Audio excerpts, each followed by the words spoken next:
In this tutorial, I'll show you how to create a dispersion effect in Photoshop. First, let me show you the document settings I'm using for this tutorial.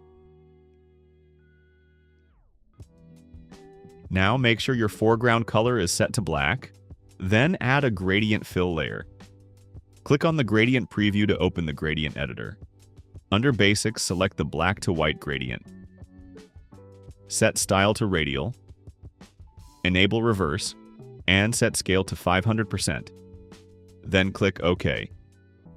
Next, drag and drop the subject image onto the canvas. Right-click the subject image layer and select Rasterize Layer. Now, go to Select and choose Subject to automatically select the subject. Then click the Layer Mask button to remove the background. Next, right-click the layer mask of the subject layer and choose Apply Layer Mask. Then press Ctrl and J to duplicate the subject layer. Now hold Ctrl and select both subject layers. Press Ctrl and T to activate Free Transform. Resize and position both subject layers together as shown. After that, hide the duplicate subject layer for now. Right-click the original subject layer and select Convert to Smart Object.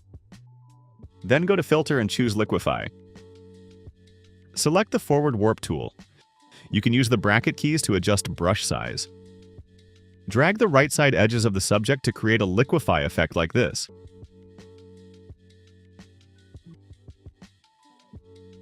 Click OK once you're done.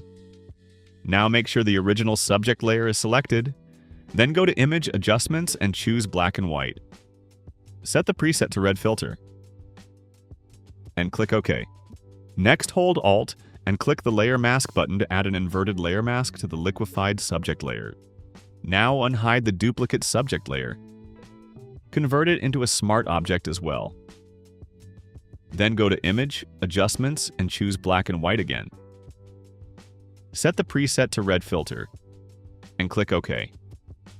Make sure the duplicate subject layer is selected, then click the Layer Mask button. Next, select the Brush tool. Open the Brush menu and choose any brush from the Dispersion brush set.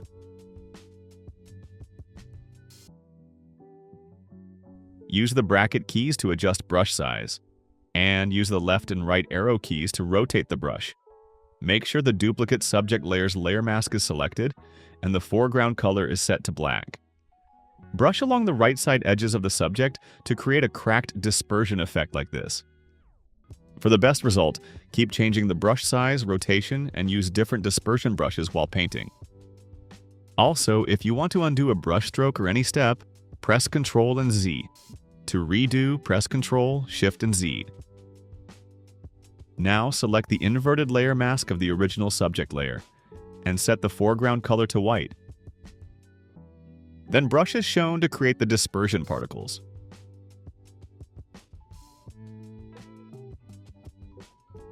Next, drag and drop the fire image onto the canvas and position it like this. Make sure the fire layer is placed between the two subject layers. Right-click the fire image layer and select Rasterize Layer.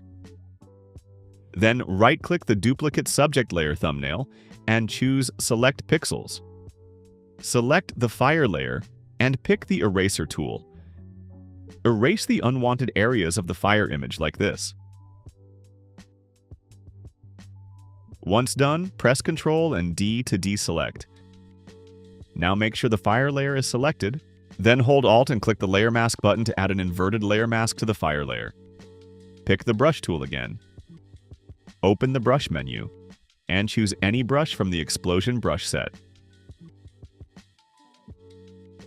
Adjust brush size and rotation as needed. Select the fire layer's inverted layer mask, and make sure the foreground color is set to white. Brush is shown to reveal some fire and enhance the dispersion effect.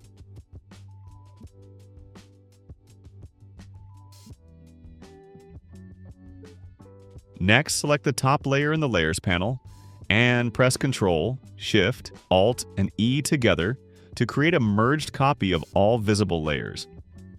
Convert the merged layer into a smart object. Then go to Filter and choose Camera Raw Filter. Now set the Camera Raw settings exactly as follows. Set Contrast to 100. Highlights to 38. Shadows -20. Whites -100. Texture 33. Clarity 15. Dehaze 10. Vignette -25. Finally, click OK to apply the changes. And that's it. You've successfully created a dispersion effect in Photoshop. If this tutorial helped you, don't forget to like, subscribe, and comment.